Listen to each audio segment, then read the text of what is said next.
جو بیوی تم میں سے جو اللہ اور اس کے رسول کی فرما برداری کرے گی وَتَعْمَلْ صَالِحًا نیک عمل کرے گی نُؤْتِهَا أَجْرَهَا مَرَّتَيْنِ اللہ فرماتے ہیں ہم اس کو اجر بھی دو عطا فرمائیں. یہ بھی اللہ تعالیٰ نے نبی علیہ السلام کی بیویوں کی باقی صحابہ کی بنسبت خصوصیت رکھی ہے. پانچویں خصوصیت اور فضیلت جو اللہ نے ازواج مطہرات کو عطا فرمائی ہے کہ پوری کائنات کی عورتوں سے افضل ہے. نبی علیہ السلام کی بیویاں وہ پوری کائنات کی بیویوں سے عورتوں سے تمام عورتوں سے افضل ہیں. اللہ نے قرآن مجید کے اندر فرمایا یا نساء النبی لستن کأحد من النساء اے نبی کی بیویوں تمہارا مقام و مرتبہ تمہاری شان اور تمہارا جو منصب ہے اس کو کائنات کی تمام عورتیں مل کر نہیں پہنچ سکتی. تم عام عورتوں کے حکم میں نہیں ہو. تمہیں اللہ نے جو شان عزت اور مقام عطا فرمایا ہے وہ عام عورتوں کا نہیں ہے. اللہ نے تمہارا مقام زیادہ بنایا ہے. اللہ نے تمہیں شان بھی زیادہ عطا فرمائی ہے. تو یہ رسول اللہ صلی اللہ علیہ وسلم کی بیویوں کی خصوصیت ہے کہ اللہ نے پوری کائنات کی بیویوں سے افضل بنایا ہے. ان باتوں اور ان چیزوں کے باوجود اگر کوئی شخص آج رسول اللہ صلی اللہ علیہ وسلم کی ازواج میں سے کسی ایک بیوی کے بارے میں غلط قسم کا عقیدہ رکھتا ہے غلط نظریات رکھتا ہے تو وہ ان تمام چیزوں کا انکاری ہے. ان تمام چیزوں کا منکر ہے جو اللہ نے قرآن مجید کے اندر اپنے نبی کی بیویوں کے بارے میں فرمائی ہے. وہ ان تمام چیزوں کا انکاری اور ان کا انکار کرنے والا ہے. اللہ تعالیٰ نے کسی بھی مسلمان کو یہ اجازت نہیں دی اور وہ بندہ مومن نہیں ہو سکتا مسلمان نہیں ہو سکتا جو نبی کی بیویوں کے بارے میں الٹی سیدھی باتیں کرے بلکہ وہ منافق ہو سکتا ہے. آئیے ذرا دیکھتے ہیں اللہ نے قرآن مجید کے اندر ازواج مطہرات کے متعلق الٹی سیدھی باتیں کرنے والوں کے بارے میں کیا فرمایا. اللہ فرماتے ہیں لَإِن لَّمْ يَنْتَهِ الْمُنَافِقُونَ وَالَّذِينَ فِي قُلُوبِهِم مَّرَضٌ وَالْمُرْجِفُونَ فِي الْمَدِينَةِ لَنُغْرِيَنَّكَ بِهِمْ ثُمَّ لَا يُجَاوِرُونَكَ فِيهَا إِلَّا قَلِيلًا. اللہ قرآن مجید کے اندر فرماتے ہیں دراصل جس وقت نبی مکرم صلی اللہ علیہ وسلم نے سیدہ زینب بنت جہش کے ساتھ نکاح کیا تو مدینے کے اندر مختلف افواہیں پھیل گئی مختلف قسم کی باتیں شروع ہو گئی. اسلام نے تبنیت کے احکام واضح کیے ہیں اور متبنہ کے احکام بتائے ہیں. نبی مکرم صلی اللہ علیہ وسلم کے منہ بولے بیٹے سیدنا زید ان کو لوگ زید بن محمد کہہ کر پکارا کرتے تھے. تو جب ان کے ساتھ سیدھا زینب بنت جہش کا نبھا نہیں ہو سکا تو حضرت زید نے اپنی بیوی کو طلاق دے دی.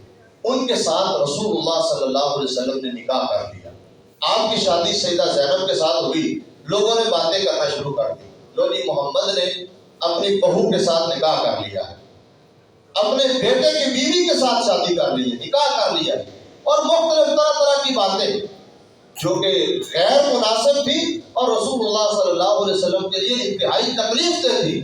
اس وقت اللہ نے قرآن مجید کے اندر یہ آیتیں نازل فرمائی اور فرمایا اگر یہ منافق اللہ نے منافق کا ذکر کیا لَإِن لَّمْ يَنْتَهِ الْمُنَافِقُونَ اگر یہ منافق اس طرح کی کارستانیوں سے باز نہ آئے اور اس طرح کے پروپیگنڈے اور سازشوں سے باز نہ آئے تو اللہ فرماتے ہیں لَنُغْرِيَنَّكَ ہم آپ کو ان پر غالب کر دیں گے ان کو زیر کر دیں گے ذلیل و رسوا کر دیں گے اور یہ کبھی بھی آپ کے ساتھ اٹھنے بیٹھنے کی طاقت نہیں رکھیں گے. تو مطلب کیا ہوا کہ جو لوگ اللہ کے نبی کی ازواج کے بارے میں الٹی سیدھی باتیں کرتے ہیں اور اس طرح کی جو ہے وہ سازشیں کرتے ہیں اور اس طرح گفتگو کرتے ہیں وہ مسلمان نہیں ہو سکتے منافق ہو سکتے ہیں. کسی بھی مسلمان کے لائق نہیں ہے کہ وہ نبی کی بیویوں کے بارے میں گفتگو کرے. تو رسول اللہ صلی اللہ علیہ وسلم نے زید رضی اللہ تعالی عنہ کی بیوی کے ساتھ شادی کر کے امت کو اس بات کا پیغام دیا ہے کہ منہ بولے بیٹے کی بیوی کے ساتھ شادی کرنا حقیقی بیٹے کی بیوی کے ساتھ شادی کرنے کی طرح نہیں ہے اور جو منہ بولا بیٹا ہے اس کی بیوی کا وہ حکم نہیں ہے جو حقیقی بیٹے کی بیوی کا حکم ہوتا ہے. اسی لیے جو منہ بولا بیٹا ہوتا ہے متمنا ہوتا ہے اس کی بیوی کے لیے لازم ہے کہ وہ ان سے پردہ کرے یعنی جو اس کا منہ بولا سسر کہہ لے اس سے ان کا پردہ کرنا ضروری ہے. حالانکہ حقیقی جو بہو ہوتی ہے، بیٹے کی بیوی، وہ اپنے سسر سے پردہ نہیں کرتی. اس لیے اللہ کے نبی صلی اللہ علیہ وسلم نے اس چیز کا شبہ لوگوں سے دور کر دیا. آئیے آخری بات کر کے اپنی بات کو مکمل کرتے ہیں. ایک بہت بڑا اعتراض جو رسول اللہ صلی اللہ علیہ وسلم کی شادی کے حوالے سے کیا جاتا ہے وہ یہ ہے کہ نبی علیہ الصلوۃ والسلام نے اتنی زیادہ شادیاں کیوں کی ہیں. اس لیے کہ رسول اللہ صلی اللہ علیہ وسلم کی باختلاف روایت، بعض روایات میں یہ ہے کہ نبی علیہ الصلوۃ والسلام کی 13 شادیاں ہوئی ہیں، اور بعض میں ہے کہ نبی علیہ السلام کی 12 ازواج تھیں. اور صحیح ترین بات یہ ہے کہ نبی صلی اللہ علیہ وسلم کی 11 شادیاں ہوئی ہیں. 11 بیویاں تھیں نبی علیہ الصلوۃ والسلام کی. 2 بیویاں رسول اللہ کی زندگی کے اندر وفات پانی، سیدہ خدیجہ الکبریٰ رضی اللہ تعالی عنہا اور سیدہ زینب بنت خزیمہ 4 ہجری کے اندر وہ فوت ہوئی. رسول اللہ نے خود ان کا نماز جنازہ پڑھایا. تو یہ 2 بیویاں اللہ کے نبی کی زندگی کے اندر ہی فوت ہو گئی. اور جس وقت اللہ کے نبی اس دنیا سے رخصت ہوئے ہیں اس وقت حیات آپ علیہ الصلوۃ والسلام کی 9 بیویاں تھیں. 9 بیویاں اللہ کے نبی صلی اللہ علیہ وسلم کی اس وقت موجود تھیں، اور آپ کی لونڈیاں اس کے علاوہ ہیں. تو یہ مستشرقین کی طرف سے، غیر مسلموں کی طرف سے مسلمانوں پر اور مسلمانوں کے نبی پر ایک اعتراض کیا جاتا ہے. اور کچھ لوگ یہ بات کرتے ہیں کہ نعوذ باللہ ثم نعوذ باللہ، اللہ کے نبی خواہش پرست تھے. کہ آپ علیہ الصلوۃ والسلام اس چیز کو انجوائے کرنے کے لیے اللہ کے نبی نے جو ہے نا وہ زیادہ شادیاں کی ہیں. اس کی کیا وجوہات ہو سکتی ہیں؟ علماء امت نے اس کے مختلف طرح کے جواب دیے ہیں کہ اللہ کے نبی صلی اللہ علیہ وسلم نے زیادہ شادیاں کیوں کی ہیں. سعودی عرب کے بہت بڑے شیخ ابن عثیمین رحمہ اللہ، ان سے جب کسی نے سوال کیا کہ اللہ کے نبی صلی اللہ علیہ وسلم نے زیادہ تعداد کے اندر شادیاں کیوں کی، یہ آپ علیہ الصلوۃ والسلام نے اس طرح کیوں کیا، تو انہوں نے جو جواب دیے وہ میں آپ کے سامنے رکھتا ہوں. ویسے اس حوالے سے مختلف علماء کرام مختلف طرح کے جواب دیتے ہیں، تو انہوں نے جو باتیں ذکر کی اس حوالے سے وہ میں آپ کے سامنے رکھتا ہوں. سب سے پہلی بات وہ یہ تھی کہ نبی علیہ الصلوۃ والسلام نے جس وقت نبوت کا اعلان کیا تو رسول اللہ صلی اللہ علیہ وسلم کی دشمنی وہ جو ہے نا وہ پھیلنے لگی. لوگ آپ کے دشمن ہو گئے. نبی صلی اللہ علیہ وسلم کے بارے میں لوگوں نے یہ مشہور کرنا شروع کر دیا کہ نعوذ باللہ آپ جادوگر ہیں. جو بندہ اس نبی کے ساتھ ملاقات کرتا ہے، اس کے ساتھ بیٹھک کر لیتا ہے، اس کے ساتھ مجلس کر لیتا ہے، وہ اسی کا ہو جاتا ہے. اس کو یہ ورگلا لیتا ہے، اپنے درجے میں لے لیتا ہے. کون سی چیز اس کے پاس ہے جس کی وجہ سے یہ لوگوں کو اس طرح اپنے بہکاوے میں نعوذ باللہ لے رہا ہے. اس طرح کی باتیں کی. تو ایک بات انہوں نے یہ بھی کہی کہ یہ کوئی جادوگر ہے، نعوذ باللہ جادو کرنے والا ہے.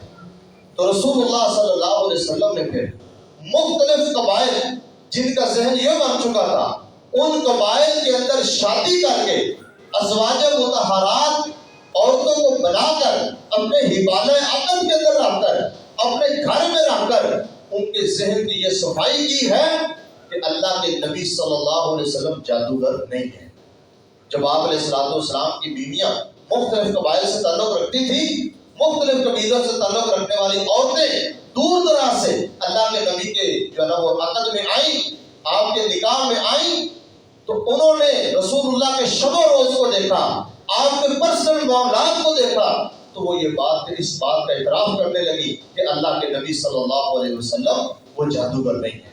اللہ تعالیٰ نے یہ قبیلوں کا ذہن بدلا ہے اور ان کے ذہن سے یہ جو بہت بڑا ایک کمال تھا اس کو نکالا ہے کہ رسول اللہ صلی اللہ علیہ وسلم نعوذ باللہ جادوگر ہیں، اللہ کے نبی جادوگر نہیں.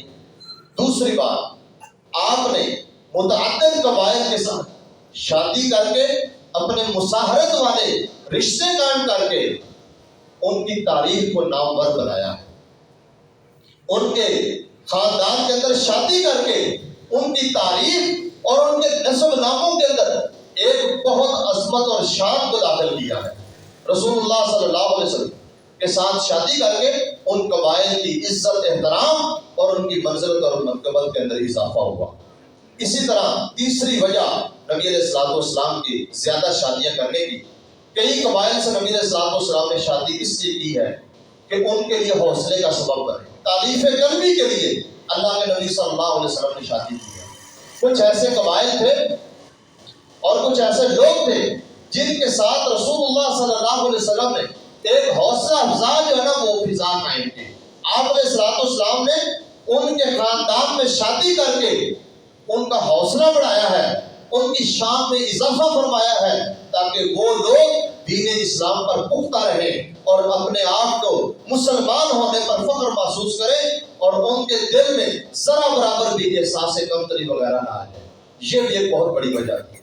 اسی طرح کثرت ازواج، آپ علیہ الصلوۃ والسلام نے متعدد شادیاں اس لیے بھی کی کہ آپ علیہ الصلوۃ والسلام تبلیغی مشاغل کے اندر کسی طرح کی رکاوٹ نہ بن سکے۔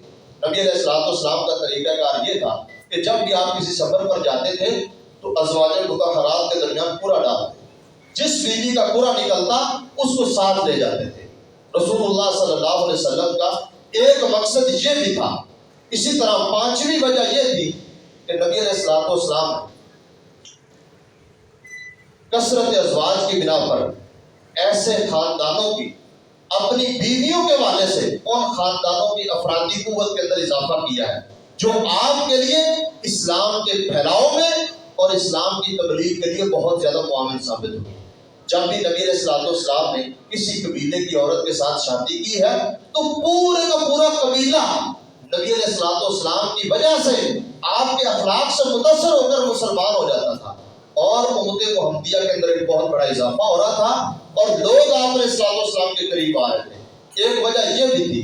اسی طرح ایک اسی وجہ یہ بھی تھی کہ شرعی احکام، کتنے ایسے شرعی احکام ہیں جو رسول اللہ صلی اللہ علیہ وسلم کی بیویوں نے بیان کیے ہیں۔ ایسے شرعی احکام جہاں تک کسی مرد کی رسائی ممکن ہی نہیں ہے، ایسے احکام اللہ کے نبی صلی اللہ علیہ وسلم کی بیویوں نے آپ کے حوالے سے بیان کر کے امت تک پہنچائے ہیں۔ کتنے ایسے مسائل ہیں، عورتیں آ کر ازواج مطہرات سے سوال کرتی، ازواج مطہرات نبی اسلام سے پوچھ کر ان کو بتایا کرتی، اور اس حوالے سے یہ کسی بھی ایک بیوی کے لیے ممکن نہیں تھا کہ وہ اتنے زیادہ جو ہے نا وہ مسائل کو اخذ کرے اور ان کو ذہن میں رکھے اور آگے بیان کر سکے۔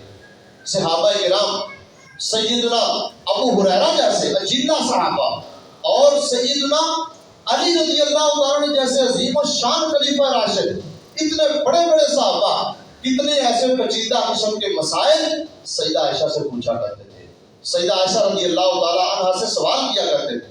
اور کتنے ایسے صحابہ کرام ہیں وہ جب بھی لوگ مسئلہ پوچھنے آتے تھے تو ان کو رسول اللہ صلی اللہ علیہ وسلم کی ازواج کی طرف بھیجتے تھے۔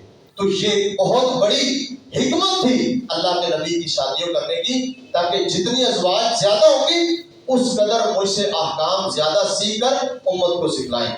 اسی طرح یہ آپ کا حسن اخلاق تھا کہ جب سیدہ ام حبیبہ اور سیدہ صفیہ، کتنی عجیب بات ہے کہ سیدہ ام حبیبہ ابھی والد مسلمان نہیں ہوئے، ابھی بھائی مسلمان نہیں ہوئے، لیکن رسول اللہ صلی اللہ علیہ وسلم کے اخلاق سے متاثر ہو کر وہ اللہ کے نبی کے نکاح کے اندر موجود ہے۔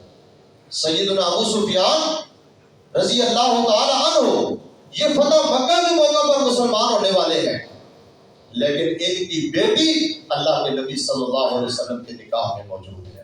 یہ اللہ کے نبی کے حسن اخلاق کی اعلیٰ مثال ہے۔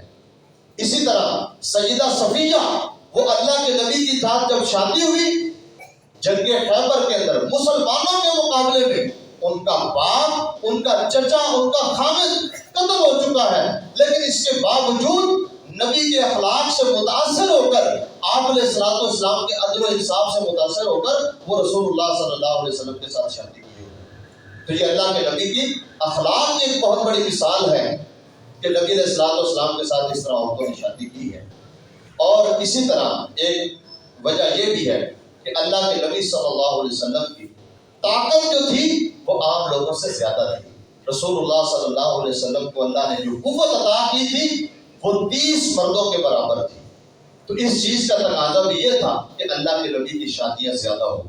اور اسی طرح ایک اہم وجہ یہ بھی ہے کہ نبی علیہ الصلوۃ والسلام نے اتنی بیویوں کے ساتھ شادی کر کے، ان کے ساتھ رہن سہن کر کے اور ان کے ساتھ عدل و انصاف قائم کر کے امت کے لیے بہت بڑی مثال قائم کی ہے کہ میں نبی ہو کر اتنی مصروفیات کے باوجود، اتنی جگہ زیادہ مشاغل کے باوجود ان کے ساتھ عدل و انصاف کرتا ہوں، تو تمہارے لیے یہ زیادہ لائق ہے کہ تم بھی اپنی بیویوں کے درمیان عدل و انصاف سے کام لو۔ اسی طرح ایک اس کی وجہ یہ بھی ہے کہ سیدہ زینب سے شادی کر کے نبی علیہ الصلوۃ والسلام نے متبنہ کے احکام کے بھی سکھلائے ہیں کہ متبنہ کی اپنے منہ بولے بیٹے کی بیوی کے ساتھ شادی کی جا سکتی ہے۔ اور آخری وجہ یہ بھی بیان کی گئی ہے کہ نبی مکرم صلی اللہ علیہ وسلم نے زیادہ شادیاں کرنے کی وجہ یہ بھی تھی کہ آپ نے بعض شادیاں اپنے تعلقات اور اپنے جو ہے نا وہ قریبی لوگوں کے ساتھ تعلقات مزید مضبوط کرنے کے لیے کی ہیں۔ مثلا سیدہ عائشہ رضی اللہ تعالی عنہا کے ساتھ نکاح اللہ کے نبی صلی اللہ علیہ وسلم نے حضرت ابوبکر صدیق کی دلجوئی کے لیے کیا ہے، اور سیدہ حفصہ رضی اللہ تعالی عنہا کے ساتھ نکاح حضرت عمر کی تعریف قلبی کے لیے کیا ہے۔ وجہ یہ تھی کہ سیدنا عمر رضی اللہ عنہ کی بیٹی کو جب طلاق ہو گئی تو وہ بڑے پریشان ہو گئے۔ سب سے پہلے انہوں نے ابوبکر صدیق رضی اللہ تعالیٰ عنہ کو کہا کہ آپ میری بیٹی کے ساتھ شادی کر لیں۔ حضرت ابوبکر صدیق نے نہیں کی۔ حضرت عثمان کو کہا، انہوں نے نہیں کی۔ پھر اللہ کے نبی صلی اللہ علیہ وسلم نے سیدنا عمر رضی اللہ تعالیٰ عنہ کی بیٹی کے ساتھ شادی کی، تو اتنا عظیم رشتہ اور تعلق اللہ کے نبی صلی اللہ علیہ وسلم کے ساتھ قائم ہو گیا۔ ایک سسر باپ کی حیثیت رکھتا ہے، تو وہی عمر جو اللہ کے نبی کے امتی ہیں، آپ کے صحابی ہیں، اس اعتبار سے اللہ کے نبی کے سسر بھی ہیں۔